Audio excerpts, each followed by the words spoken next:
Your boy's dead tired again. Dead tired. But today is a really, really important topic. Really important topic. The first thing before you do anything in life, especially sales, is to build your character. You need to have a virtuous character because if you don't, then what's going to happen is you're going to get persuaded and led astray by the dollar sign. Of course, there's nothing wrong with money, but it's how you get to that money that actually matters. Think about it like this.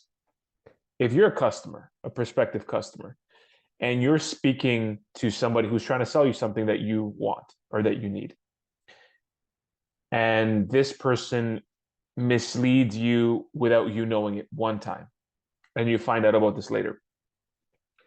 Here's the question. What do you think about the person? What do you think about the product?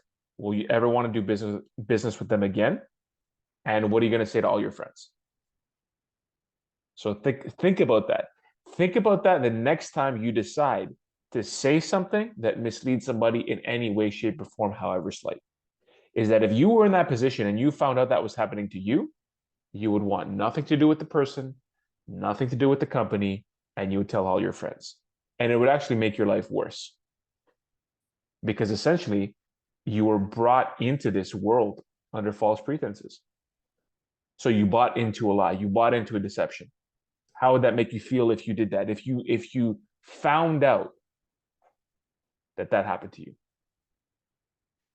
Anytime that you're doing something in life, whether you're saying things or doing things, you have to ask yourself, how would I, what kind of experience would I have if this was being done to me?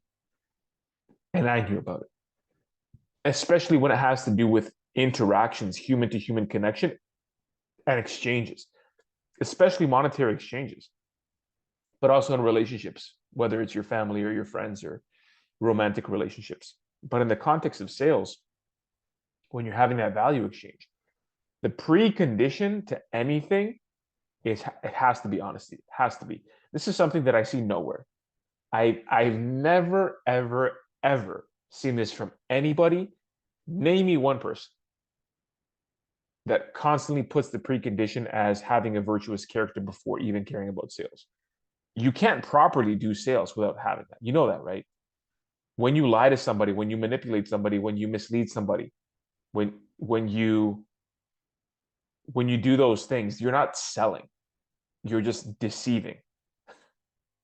Sales is persuasion. That's what that is.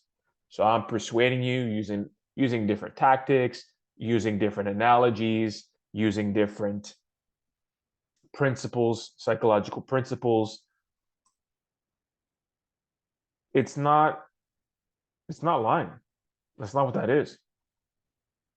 So keep one thing in mind that if you are in sales and for some reason it's not really going so well, either you're corrupted or your company's corrupted or both. That's it. Either you're corrupted or your company's corrupted or both. Now, if you have your own company, that's the best position to be in because you have full control over what you say and what your offer is. And the beautiful part about that is that you have utter conviction in what you're offering. And if you think to yourself that you need to lie or stretch the truth or mislead or omit something conveniently, then your offer probably isn't good enough to sell in the first place. Or just be honest and say it doesn't have it. Find out, get feedback from your customers, find out what they're looking for, and then make adjustments, and then keep iterating on your offer so that it's amazing, and you have no reason to lie or deceive people or manipulate people or even to a certain extent persuade people. When you have an amazing offer, sales is actually it actually becomes secondary. But in order for you to create an amazing offer and for you to be able to communicate that offer properly, you need to have a strong character. But the reason you have to have a strong character is because you're going to find yourself in positions where you will be tested, you will be challenged, you will be pushed, you will feel like you're in a corner, you will have hard times, you will struggle. And at that point, that is when your character is going to be tested. So keep that in mind. I'm really tired right now, so I don't really have much more to say on anything right now because my brain is barely functional. But I just wanted to let you know that. you know?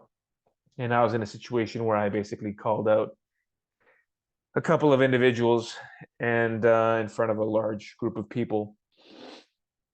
So we'll see what happens there. But fuck it, man. Fuck them. You know, you can't live in fear. What are you gonna do? At that point, you're just a bitch. You're a straight slave. You're a fucking puppet. Right? If you're gonna allow that to happen to you, if you're gonna control your speech, then honestly, you're a coward. You're a coward. Now, as I mentioned before in previous videos, if you're a coward in one moment, you can be courageous in the next, but you have to make that switch. And you can't delude yourself into thinking, whoa, that just passed and sound. No, it's an accumulation of moments. So you have to be able to develop new habits, new practices, new patterns, new actions, say new things to be in line with that person that you're creating, like I mentioned last time. So keep that in mind. I'm not going to keep ranting right now, so I hope that was helpful just to kind of drill that into you and to give you a little bit of energy to do the right thing. So hope that was helpful. I'll see you next time.